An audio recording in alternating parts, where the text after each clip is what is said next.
is going to show us the process of photosynthesis. Alright, so photosynthesis is when trees and other plants, they take in sunlight. And they also take in CO2.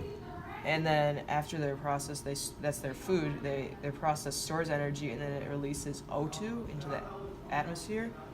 And that's just vital for all other living things because humans and other animals, we breathe in O2. So if the O2 is taken away because of the photosynthesis process, gone, O2 is gone, humans and every other living thing would be dead. Okay, so Daniel's going to tell us the reactants and products of photosynthesis. Okay, so plants, the reactants of them are sunlight, carbon dioxide, and H2O, or water. And their products are glucose, which is stored, and also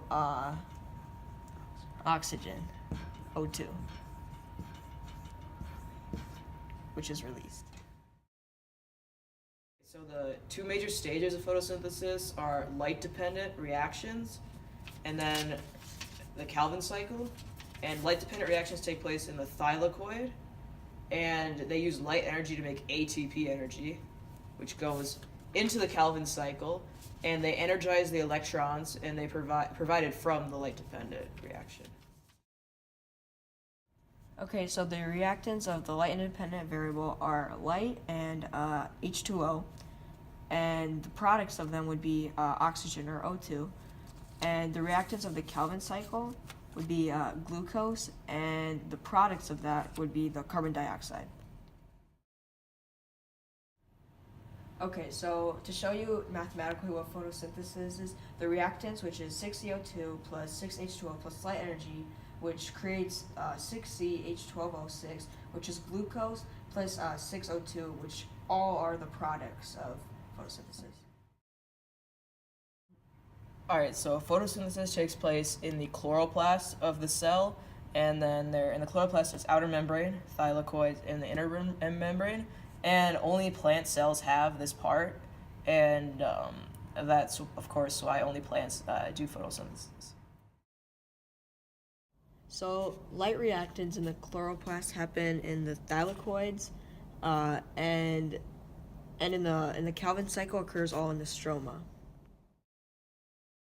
Alright, so at the start of photosynthesis, the energy is light, as the sun, travels into the plant, and in the plant it produces glucose, which is stored, is the stored part of the energy, and then O2, which is released. So in the end, glucose, O2, stored as glucose.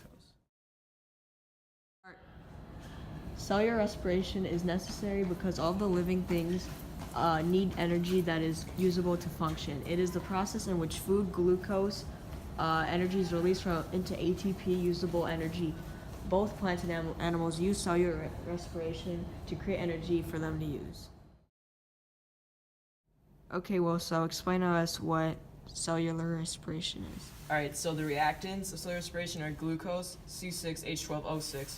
That comes from the food you eat and then is stored in your body for later use.